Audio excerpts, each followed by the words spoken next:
Hoje o Hora de Agir vem até Vila Real, a esta cidade, que é também cidade dos 15 minutos, falar sobre a mobilidade do futuro. No século XX nós apaixonámos-nos pelos carros e pelas cidades. Mais de 2 mil milhões de pessoas concentraram-se nas cidades e nós passámos a utilizar em larga escala carros a gasóleo e gasolina que, para além de emitirem dióxido de carbono, nos faziam esperar em infindáveis filas de trânsito ou então perdendo minutos de vida à procura de estacionamento. E este é o mote para a conversa no Hora de Agir de hoje. Conversarmos sobre a mobilidade do futuro. Como é que nos vamos deslocar do ponto A para o ponto B de uma forma muito mais sustentável e como é que esta mobilidade pode contribuir para cidades mais humanas, mais sustentáveis e mais felizes. E o convite é, venha daí connosco para esta conversa em mais um Hora de Agir. A população mundial triplicou desde 1950.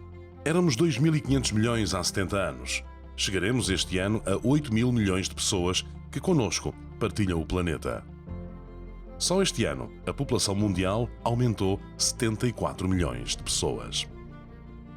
Atualmente, mais de 55% da população mundial vive em áreas urbanas e a expectativa é que se concentrem nas cidades 70% das pessoas do mundo. Tornar cidades mais humanas, mais verdes e mais sustentáveis é o desafio das próximas décadas, onde será necessário alterar cidades que no século XX foram desenhadas para carros e que agora precisam de ser desenhadas para as pessoas, com transportes públicos mais seguros, mais disponíveis e mais confortáveis, com zonas cicláveis, pedonais e espaços onde as pessoas se possam encontrar. Cidades que necessitarão de uma nova logística, cadeias de fornecimento e armazenamento e, sobretudo, encontrar uma forma de se adaptarem às alterações climáticas que terão cada vez mais ondas de calor a contrastar com o risco de inundações cada vez mais frequentes.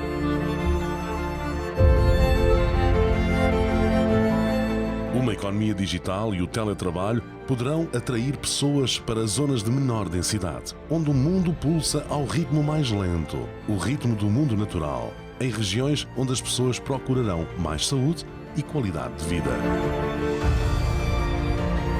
Mas a adaptação também vai trazer o mundo natural para o meio urbano, plantando árvores, trazendo a sustentabilidade para a gestão da água, para as escolhas dos materiais no espaço urbano e para a produção de energia a partir de fontes renováveis nas coberturas em edifícios que atingirão níveis elevados de eficiência hídrica e eficiência energética. E assim será o futuro. Um novo desenho urbano em cidades mais humanas, mais espaços verdes, mais hortas urbanas, melhor logística, com novos sistemas públicos de transporte e uma nova mobilidade sustentável. Uma transformação que já começou em muitas cidades. E para esta conversa sobre a mobilidade do futuro, nós temos aqui hoje connosco Adriano Sousa, que é vereador da Câmara Municipal de Vila Real e especialista em mobilidade urbana, Ricardo Bento, que é pró-reitor da UTAD, da Universidade de Trás-os-Montes, e João Queiroz Lino, que é especialista em mobilidade e em transportes. Adriano Sousa, isto de fazer uma intervenção no espaço urbano, com todas estas intervenções e mudar a forma como nós temos de nos movermos de um lugar para o outro, acaba por ser também um pouco estar muito dependente da vontade política de fazer as coisas, não é? O que é que pensa sobre isto? Sim, é verdade. Aliás, desde logo, porque a decisão final é sempre política. São feitos estudos, mas a decisão final é política. E a política logo, desde o princípio, porque nós temos que definir que modelo de cidade queremos, que política de transportes queremos, que política de estacionamento queremos, para que, de facto, depois todos os projetos e todas as ações que vierem a seguir possam sustentar-se nesses planos. Por exemplo, temos que escolher entre querer uma cidade densa e compacta ou ter uma cidade de baixa densidade e dispersa. Temos que escolher entre ter uma cidade multifuncional ou ter uma cidade zonada, porque esse tipo de modelos de cidades vão originar maiores ou menores deslocações.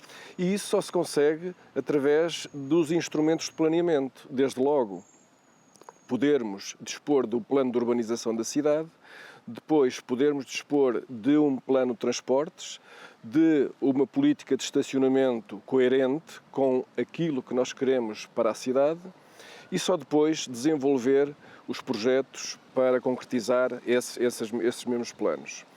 E é isso que nós estamos aqui a fazer em Vila Real. Nós neste momento estamos a desenvolver e temos vindo a desenvolver uma série de planos. Para quê? Para que de facto depois as ações em concreto obedeçam àquilo que foi vertido nesses planos. Portanto, não é só uma questão de um transporte público mais sustentável ou dos modos suaves, é também uma questão de desenho urbano da própria cidade. Essencialmente, porque a mobilidade está muito ligada à cidade que nós queremos. Se nós tivermos, por exemplo, damos um exemplo, cidades com grandes extensões e com baixa densidade, são cidades que os modos suaves, nomeadamente o andar a pé e de bicicleta, é muito mais difícil do que propriamente uma cidade. Adriano, densa. E já viu uma pessoa que tem que de manhã sair de carro, andar 15 ou 20 minutos para deixar o filho ou a filha na escola e depois voltar para o trabalho. Portanto, quando nós conseguimos desenhar ou pensar uma cidade, conseguimos, de certa forma, evitar também esses minutos de vida na vida das pessoas. Exatamente. Ora, se nós conseguirmos criar um modelo de cidade em que o emprego, a residência e as zonas de lazer fiquem confinadas a um perímetro que possa ser utilizado ou a pé ou de bicicleta, estamos a melhorar a sustentabilidade das cidades. Ricardo Bento, houve aqui uma ligação muito virtuosa entre a Academia, entre a UTAD, também entre o município de Vila Real, na construção de todo este plano do PEDU. Quer-nos falar um pouco como é que a Academia se uniu aqui à autarquia de Vila Real na construção destas ações que estão a resultar nesta transformação desta cidade aqui, nesta bela região de Trás-os-Montes? Obviamente que um trabalho ao nível do planeamento estratégico de desenvolvimento urbano da cidade tem que contar com parceiros estratégicos do ponto de vista da mobilidade. A Universidade é um polo gerador de viagens, é um polo que congrega cerca de 8.000 pessoas que cotidianamente se deslocam para o campus e, portanto, não faria sentido trabalhar a estratégia de mobilidade e desenvolvimento dos modos suaves na cidade sem trabalhar com estes parceiros. Pusemos 75 bicicletas nos últimos 6 meses a funcionar e tivemos mais de 15.000 quilómetros percorridos, o que significa que é, do nosso ponto de vista, um sucesso que foi possível justamente porque criamos a infraestrutura de uma forma integrada que permita que o utilizador que vive na cidade, vai ao campus e regressa, tem conforto de infraestrutura capaz de lhe ser uma alternativa viável. E sente na vida da Academia que os estudantes cada vez mais aderem a essas formas de mobilidade? A alteração física do espaço tem consequências nos comportamentos. Portanto, a possibilidade que a alteração do espaço físico permite de potenciar novos modos, em melhor segurança e melhor conforto, tem sido notória e temos no último ano notado alguma transferência, se bem que é ainda inicial, é como eu dizia, uma centelha para que a comunidade académica perceba que funciona, que é possível alterar o veículo de transporte, os modos de transporte e deslocação e estamos a começar a ter os nossos benefícios. É sobre essa comunidade e segurança que eu ia agora ao João Queiroz Lindo para lhe perguntar. Segurança, comunidade é algo que pode contribuir para mudar este contexto nacional de uma maior utilização do transporte público. O que é que mais podemos fazer para que as pessoas possam utilizar mais transporte público e menos este carro que na maior parte do tempo está parado? Olha, acho que essa é uma excelente questão, principalmente porque acho que há vários aspectos aqui a ter em conta. Nós, por exemplo, quando comparamos as oportunidades que existem, que são oferecidas aos clientes ou aos potenciais clientes de transporte público, sabemos que, por exemplo, numa área metropolitana de Lisboa, há 3 vezes mais oportunidades das pessoas serem transportadas, ou seja, há uma oferta substancialmente superior a outras zonas do país, nomeadamente às zonas mais do interior. Eu não digo Vila Real seja do interior, Vila Real está aqui relativamente num ponto intermédio, mas há uma diferença significativa. Para já é preciso dotar as zonas, especialmente as zonas do interior, e eu falo muitas vezes nisto, especialmente as zonas do interior, de uma oferta que seja compatível com as necessidades das pessoas que lá vivem. Isto do transporte a pedido não é uma boa solução para estes territórios menos densos? O transporte a pedido é com certeza, o transporte flexível é com certeza, e até, no fundo, meios complementares de transporte, que muitas vezes nós falamos, os táxis, os TVDEs, as bicicletas, as trotinetas, tudo isso, com certeza, que são fundamentais e são extremamente importantes, porque aquilo que nós temos assistido nos últimos tempos, de facto, é uma mudança completa de paradigma, não é? Antigamente as pessoas ou andavam de autocarro, ou maioritariamente de autocarro, ou de comboio, ou de viatura particular, não é? O que estamos a ver hoje, e a pandemia, no fundo, abriu aqui os horizontes para outras coisas, é que as bicicletas hoje constituem-se como uma alternativa ou como um complemento à mobilidade, as trotinetas, no fundo, todos os meios que acabam por ser complementares aos ditos meios tradicionais e aos meios pesados. E aqui levanta-se a questão também da atratividade do transporte público, porque se houver mais horários, mais possibilidades, isso também pode atrair mais pessoas ao seu uso, não é? Eu não tenho dúvida nenhuma que sim, no fundo, quer dizer, o transporte público é fundamental existir, a existência de transporte público, quando é um transporte de qualidade, e quando eu digo que é de qualidade, tem que proporcionar viagens em segurança, tem que ter um preço atrativo e, no fundo, tem que responder às necessidades das pessoas, acima de tudo isso. Não é? Portanto, nós, nos grandes centros urbanos, com a questão da bilhética única, com o incentivo à redução, às pessoas terem o passe a um preço mais reduzido, isso é um bom incentivo, mas numa lógica de coesão nacional nós devíamos também olhar para o resto do território e para as pessoas que, vivendo em zonas menos densas, também terão direito a ter esse tipo de oferta. Para uma coisa, por exemplo, a gratuitidade do transporte público pode ser também uma medida não é uma medida razoável quando vemos isto num contexto nacional, não é? Quando há muita gente que nem sequer tem transporte. Não é? Isso é um ponto que eu considero bastante importante e, obviamente, com a complementaridade de outros meios, eu não vejo aqui o transporte público por si só, vejo o transporte público, no fundo, complementado com todos os outros mecanismos, com todos os outros meios e, no fundo, também com cada vez mais as famosas aplicações que ajudam as pessoas que não gostam muito de pensar, que não gostam de procurar muito, não gostam de perder muito tempo em encontrar a sua solução para a deslocação, as famosas aplicações MaaS, que cada vez mais são importantes e cada vez mais se tornam fundamentais para que os sistemas funcionem. E que mobilidade é esta, Adriano, a mobilidade do futuro? Nós, no futuro, estou convencido que a mobilidade vai passar mais pela partilha, pela personalização e pela conectividade, fruto também da condução autónoma. Por outro lado, vai ser uma mobilidade mais ecológica, através do abandono progressivo dos combustíveis fósseis. Mas, entretanto, até lá, nós temos que ter a noção que vamos ter uma fase transitória. Fase transitória é essa que também vai passar muito pela comunicação, porque a alteração da mobilidade passa muito pela alteração de mentalidades, de hábitos e de comportamentos. E, portanto, isso aí vai ter que ser feito um grande trabalho a nível da educação, a nível das escolas, porque vão ser as novas gerações que, de certeza, vão ser os precursores desse novo modelo de mobilidade.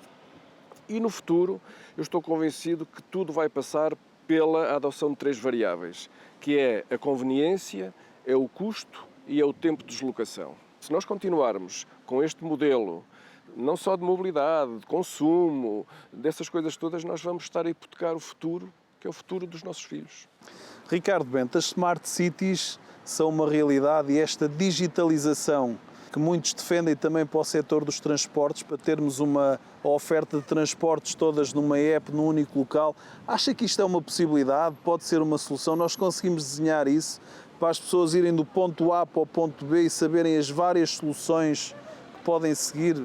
É este um caminho também? O que é que pensa sobre isto? Nós temos uma sociedade cada vez mais digitalizada, com ferramentas e instrumentos, quer no seu bolso, quer na infraestrutura física urbana, que nos permitem monitorizar e obter informação, que é preciso integrá-la para criar serviços de mobilidade.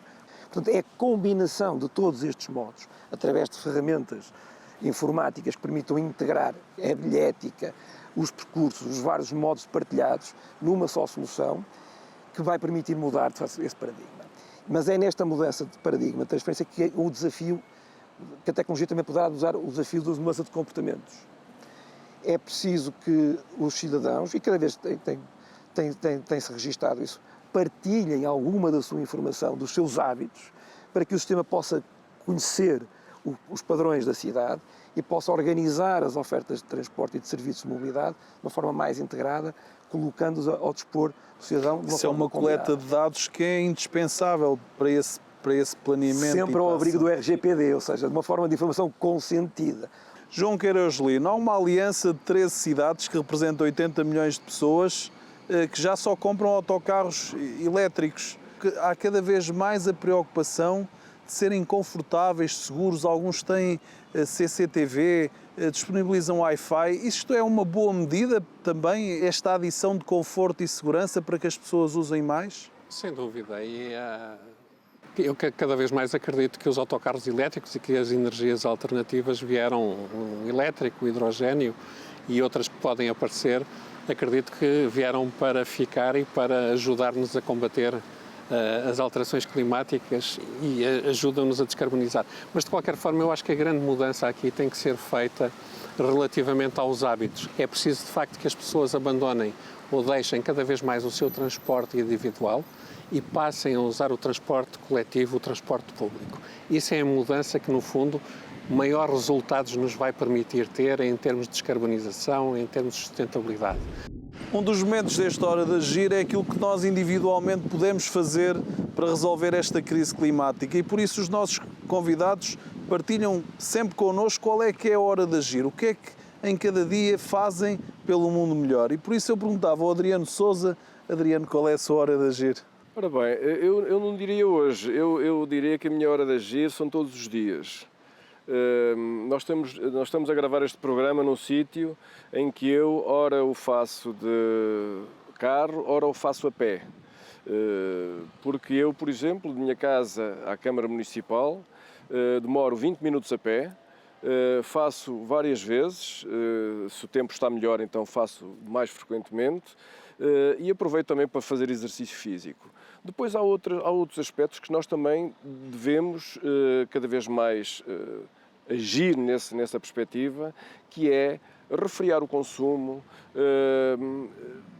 poupar energia, poupar na água. Portanto, são essas atitudes que hoje em dia devem fazer parte do nosso cotidiano e que devem contribuir na sua cota-parte para que, de facto, este mundo seja mais sustentável e onde seja possível viver no futuro com melhor qualidade de vida.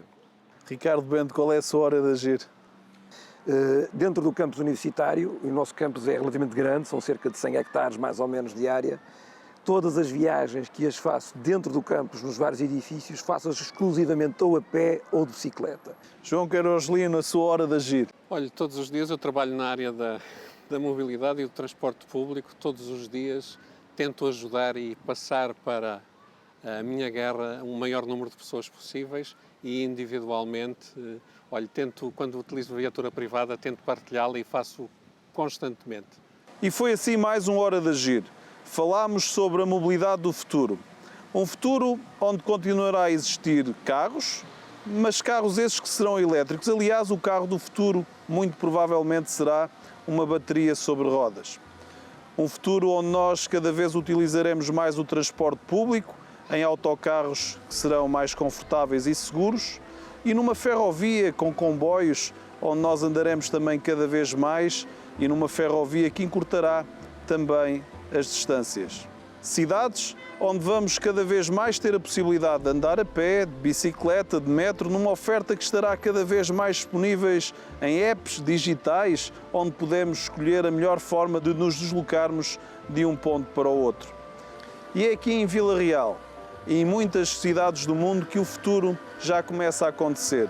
Com esta transformação, com este novo paradigma de mobilidade, onde, através destas mudanças, tentamos legar às próximas gerações o nosso modo de vida, um modo de vida que seja também ele mais sustentável.